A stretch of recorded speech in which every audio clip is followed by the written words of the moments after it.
Assalamualaikum warahmatullahi wabarakatuh. Oke, kita dari kelompok bab 9 dari bab mazhab fikih. Dan hari ini kita akan podcast tentang mazhab fikih.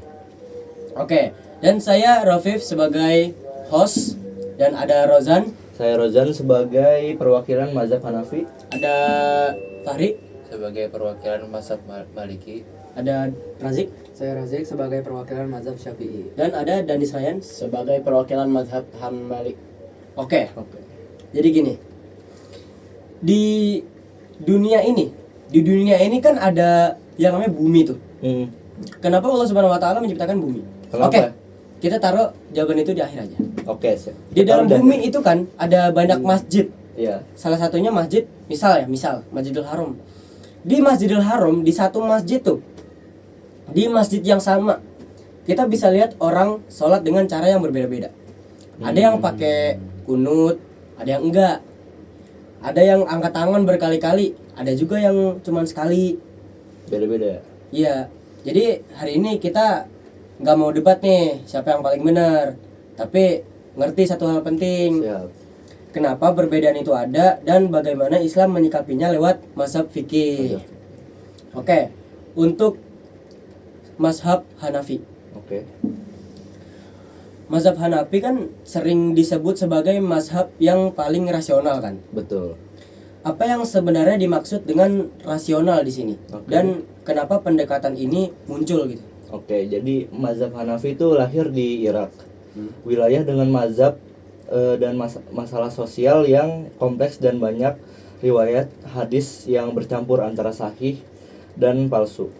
Karena itu, Imam Abu Hanifah sangat ketat dalam menerima hadis, lalu menggunakan qiyas untuk menjaga hukum tetap adil dan konsisten. Oke. Rasional di sini bukan bebas berpikir, tapi bertanggung jawab dalam menetapkan hukum gitu jadinya. Oke. Sampai saya puas gitu dengar jawabannya. Oke, siap. Terima kasih. Oke, pertanyaan kedua nih. Jika mazhab Hanafi sangat berhati-hati pada hadis, apakah ini berarti hadis kurang penting dalam mazhab ini gitu? Enggak, justru sebaliknya. Hadis itu sangat penting, harus benar-benar terpercaya. Mazhab Hanafi mengajarkan bahwa hati-hati pada sumber hukum adalah bentuk penghormatan terhadap sunnah Nabi. Oke. Jawaban tadi sih bagus sih. Ya. Oke. Gimana kita ganti mazhab sekarang? Oke, sekarang kita ganti ke mazhab Maliki ya. Oke. Untuk mazhab Maliki nih. Pertanyaan pertama nih. Mengapa mazhab Maliki menjadi praktik penduduk Madinah sebagai dalil hukum? Apakah ini tidak terlalu mengandalkan tradisi? Gimana tuh? Madinah adalah tempat Nabi hidup dan membangun masyarakat Islam. Oke. Imam Malik melihat praktik masyarakat Madinah sebagai sumber sunnahnya hidup, bukan sekedar adat. Tradisi ini dijadikan dalil selama tidak bertentangan dengan Al-Quran dan hadis. Oke, pertanyaan yang kedua nih. Tadi cukup bagus lah. Apa pesan penting dari mazhab Maliki untuk umat Islam hari ini? Oke. Islam bukan hanya teks, tapi juga nilai yang hidup di masyarakat. Mazhab Maliki mengajarkan keseimbangan antara hukum dan realita sosial. Oke, jawaban tadi juga bagus lah. Bagus. Sekarang kita ganti ke Ganti mazhab lagi. Syafi'i. Siap. Untuk mazhab Syafi'i ini, mazhab Syafi'i sangat dominan di Indonesia kan, kata orang-orang. Apa keistimewaan metode Imam Syafi'i dibanding mazhab lain? Jadi Imam Syafi'i itu dia menyusun sistem usul fikih. Dia itu sangat rapih. Seperti Quran, Sunnah, Ijma, dan Qiyas dengan aturan yang jelas. Nah, oleh karena itu, metode ini membuat hukum Islam lebih mudah dipahami dan konsisten, sehingga cocok dipelajari untuk di masyarakat luas. Siap. Baru tahu saya. Jadi ya. Oke. Bagus. Oke, pertanyaan kedua. Kenapa mazhab Syafi'i terlihat lebih ketat dalam ibadah? Seperti soal wudu dan kunut. Dalam ibadah, Imam Syafi'i memilih sikap paling aman terhadap dalil. Prinsipnya itu sederhana. Lebih baik berhati-hati dalam ibadah daripada meremehkannya. Masuk.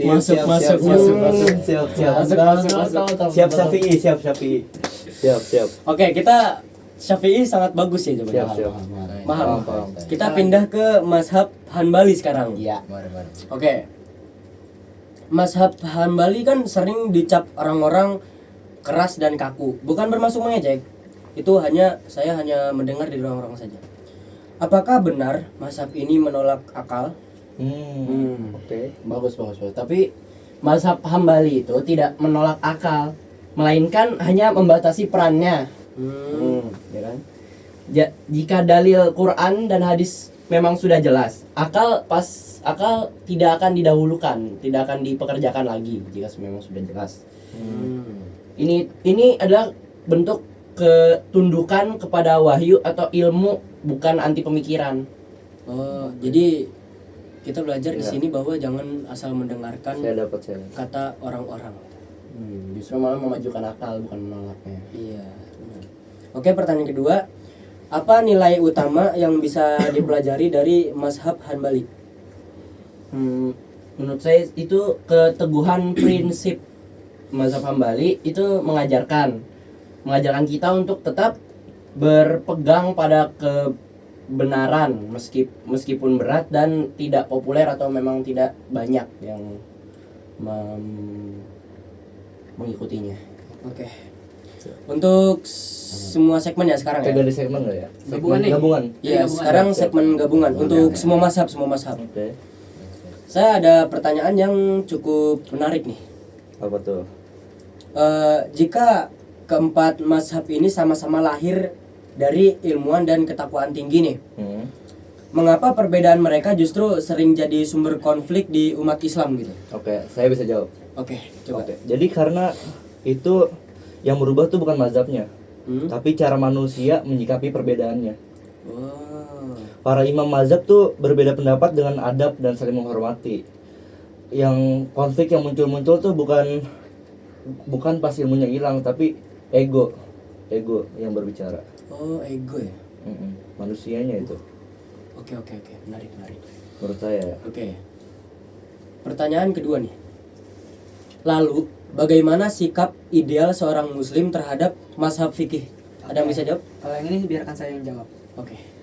Mengikuti menurut saya yang paling baik itu mengikuti satu mazhab untuk konsistensi, menghormati mazhab lain sebagai bagian dari Islam dan menyadari bahwa kebenaran fikih itu jelas. Itu luas. Jelas dan luas. Oke, sekarang ada lagi pertanyaan. Kalau begitu, apakah perbedaan mazhab ini yang menyebabkan cara ibadah seperti sholat, wudhu, dan lain-lain jadi berbeda-beda? Dan apakah perbedaan itu berpengaruh ke sahnya atau tidaknya ibadah seseorang? Ada yang bisa jawab? Ada yang mau jawab? Siapa? Dari siapa? Mungkin saya bisa menjawab. Oke, dari Hanbali mungkin. Iya, perbedaan ibadah memang berasal dari perbedaan cara kita memahami dalil, bukan karena berbeda agama atau memang berbeda kepercayaan kita.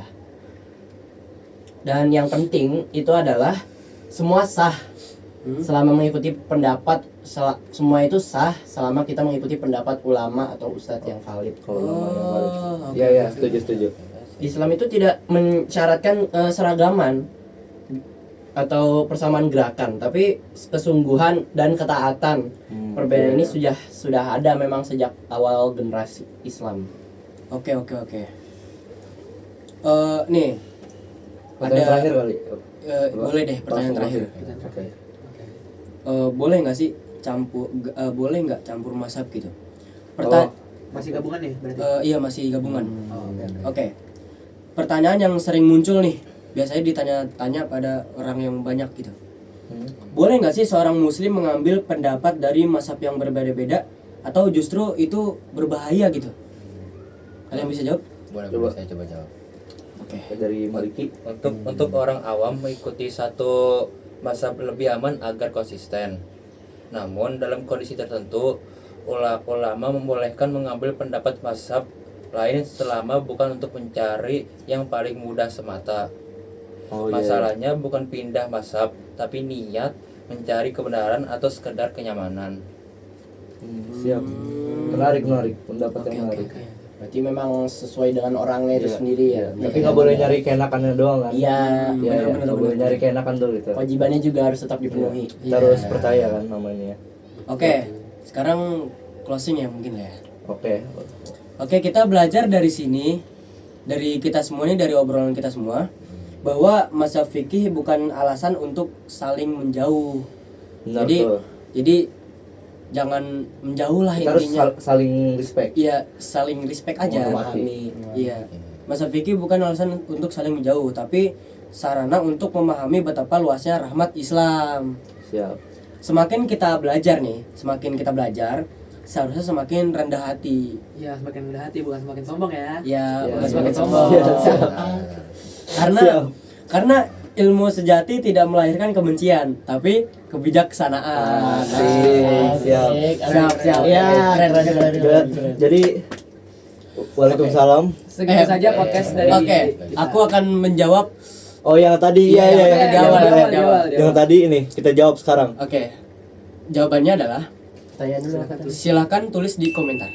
Oke, Siap. wassalamualaikum Waalaikumsalam warahmatullahi wabarakatuh.